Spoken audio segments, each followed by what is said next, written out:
What's going on, guys? Yusef99 here with a questions video. I'm going to be answering some of the questions and comments that have been put on my videos.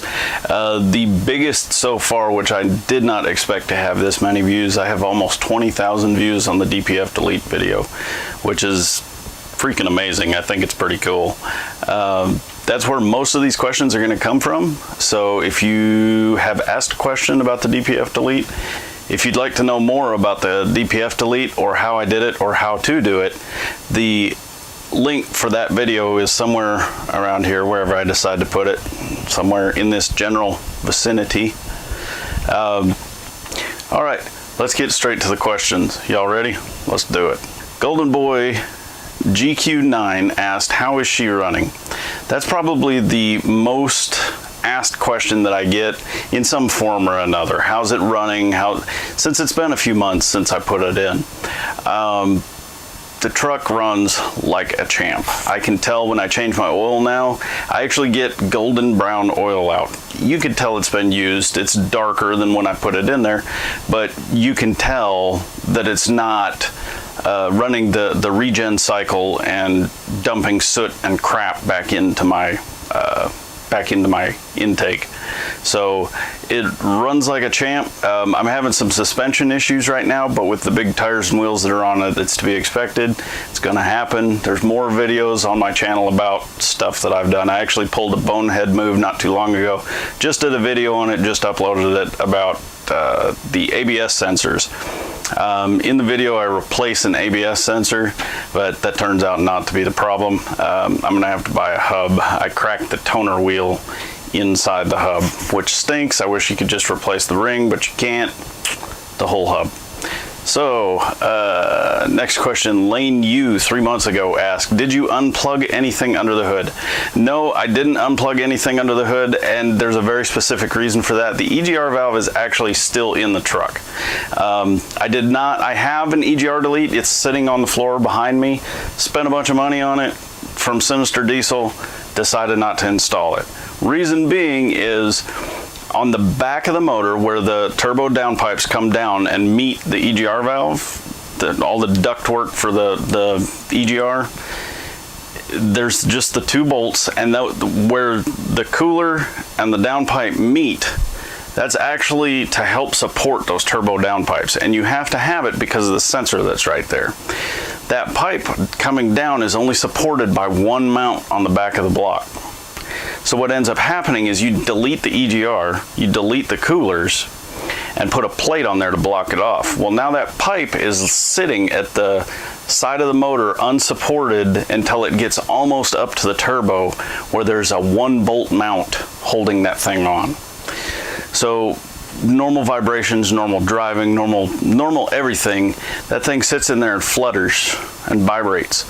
And what it does is, what happens when you take metal and bend it repeatedly really fast? It eventually cracks, it eventually breaks. Same thing with this mount. This mount is holding on for dear life. Excuse me. This mount is holding on for dear life, and eventually it's going to break. This creates an exhaust leak. Heat from the exhaust and the turbo get up into the sound deadening material. There's a video out there on YouTube about it. I can't remember where it is. I may link it if I can remember. It can essentially total your truck, a $200 EGR delete. So I use the Minimax tuner to shut that stuff off and just leave all of it in there. So the EGR valve, the coolers, all of it's still in there.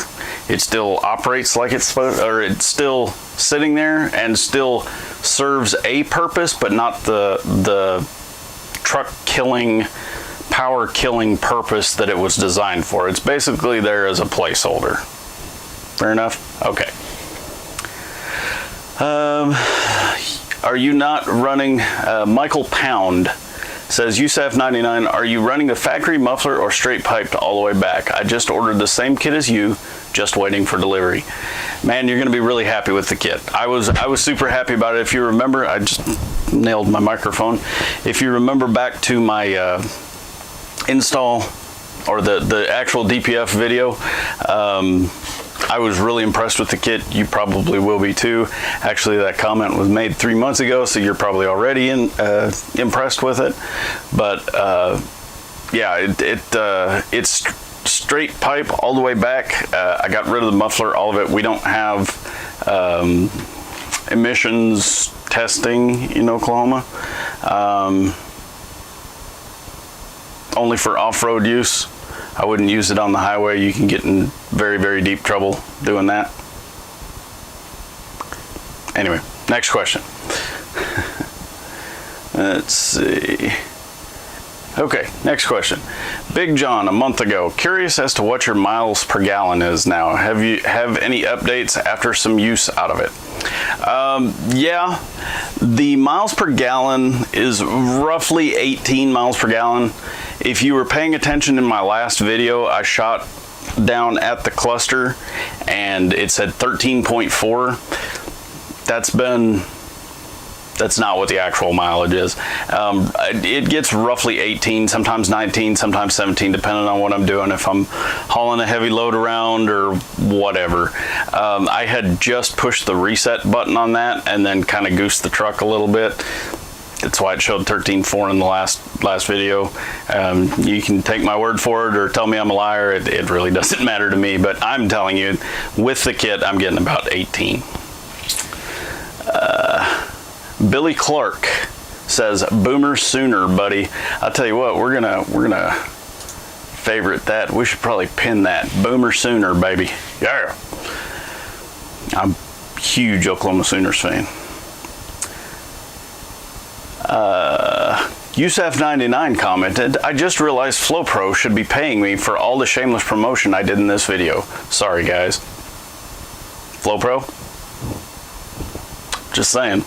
Any of you guys are watching, hit me up.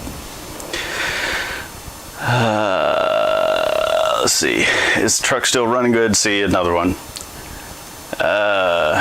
"You are the main symbol of this country. I love this video, Dead or Alive Outdoors." Hey, Dead or Alive Outdoors, thank you very much for the kind words. I appreciate the hell out of it. Man, I'm just trying to do what I do, you know? And I actually went and checked out you guys' channel. They put out some pretty awesome content over there too. You guys go check them out. Dead or Alive Outdoors. I'll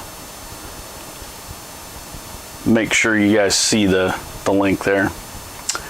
Tony Limbaugh, "I did the DPF delete on my 08, just put a 4-inch straight pipe kit to the muffler and H&S Minimax controller, didn't touch the EGR. I was told I didn't have to, that the programmer would delete it, but I don't know.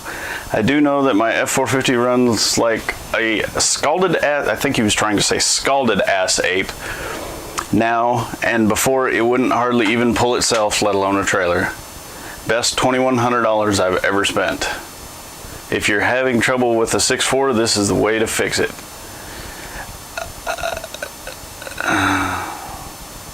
So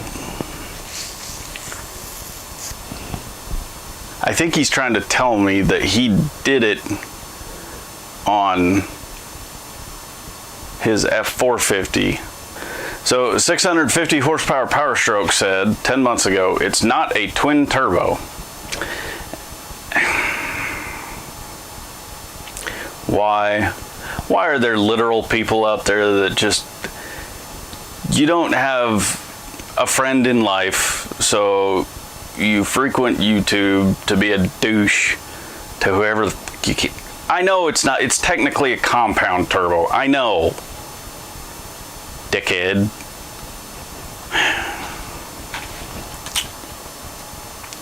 Other people's kids, man. I'm sitting here asking myself, Thane Shepherdson says, "It's gonna be the farm truck. I don't need the 300 tune, but the farm," air quotes, "truck has rims and a big ass radio and all leather. Yep, one hell of a farm truck." You damn right it is. I treat my livestock right.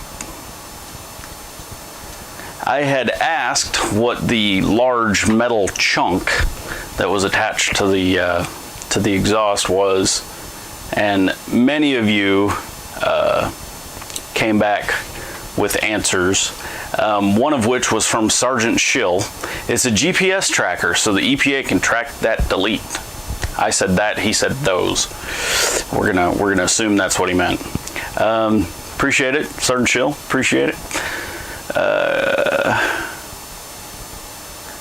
Larry Martin says that cylinder is a harmonic reducer that keeps the exhaust from making a vibrating noise at certain speeds.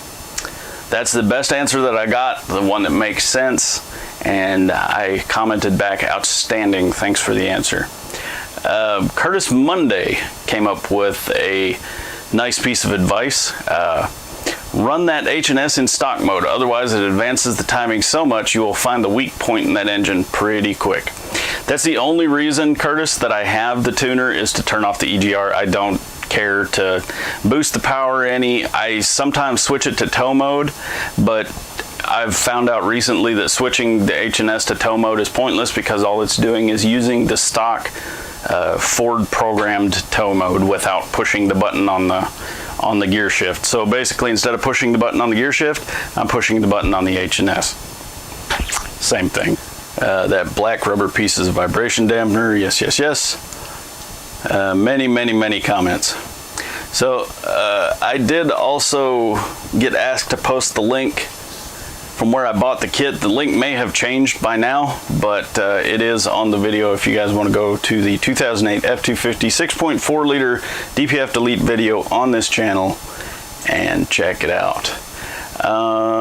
Let's see, the other popular video on the channel with 4,500 views was the 2008 F-250 tie rods fixes wandering. What? It didn't actually fix the wandering. I ended up having to do a steering box on it. Things happen. The tie rods helped, but it didn't completely fix it. And I'm working on a video right now with the steering box. There's some good information in the video because I ended up making a hell of a mistake. You'll have to watch it to find out, but it cost me a couple days and about 70 bucks. Okay, so Michael Wilkie, I just watched your rod end video and I was wondering if that fixed your steering wheel play. I also have installed the Rough Country steering dampeners 2.2 and it helped a lot with the wobble, but the play in the wheel is annoying. 2010 F350. It helped quite a bit, like I was just saying, it helped quite a bit, but it didn't fix it enough. The wobble went away with the steering dampeners. The actual play, the steering wheel side to side did not go away. Like I said, I ended up doing a steering box on it and that fixed it back to Ford spec. Diesel Mike said, did you do a video when you installed the Rough Country dual dampener? What purpose it serves? Does it aid in the death wobble, etc.? I did not. I tried to do it, and what I had done is I had the camera set up on the tripod, did everything, and I pushed record, so I thought, and I literally did the entire thing without recording anything. It happens. Every YouTuber's done it. Instead of taking it all back off and redoing everything for the purpose of a YouTube video, I thought, well, I'll just go through it with the camera and point, and you know, I did this, I did that, and I've yet to do that. I will at some point when I start running out of content, but to date, I haven't run out of content. I've just run out of time and money. So look for that video in the future. Right.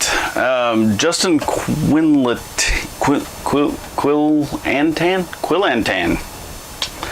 said, what headlight bulbs do you have? They look pretty bright. They're actually not for sale anymore. I got them off of Amazon. It was a, I think, $117 kit. They're HIDs, but they're, I don't know if I need to point the headlights or what, but I didn't move them, so I wouldn't think that I would need to. They don't actually sell them anymore, so I can't give you the actual definitive link to HID headlights that are on the truck. B. Miller, again, I've noticed B. Miller around making a lot of comments, and I appreciate you watching every video. Nice lights. It's good to see someone that knows how to correctly wire lights. I enjoy watching your videos. Keep them posting. Have you had any engine issues? Head gaskets. Excuse me. No issues with the engine. I'm pretty daggum stringent on doing all the routine maintenance. I probably change oil a little too much, and it's, you know, if I would stick to the Ford maintenance schedule instead of changing it every 6 months, or, you know, 4,000 miles instead of 8, I'd probably have more money for mods. No, I haven't had any problems with the engine whatsoever. It runs like a freaking striped ass. Thing is, I love it, especially after that delete. Oh my gosh. Lindsay Sears 4 months ago said, I have a 2010 and it doesn't take the DEF fluid, but it has a cleaning exhaust filter. How do you delete it? Lindsay, the main purview of the questions in this video are all surrounding my DPF delete video. That cleaning exhaust filter you're talking about is a DPF, a diesel particulate filter, and they're fairly easy to delete. There's kits out there, but I will tell you that if your state has emissions testing, you'll need to leave it on. If you're going to use it for off-road use only, by all means, watch my video. Click on the link, you know, go get the Flow Pro kit that I'm real happy with, and do exactly what I did. And that looks like that's it for this video, guys. Thank you very much for coming and watching. I appreciate the heck out of it. I'm gonna, as the comments stack up, I'm gonna do more of these videos where I answer your questions to the best of my ability and my knowledge.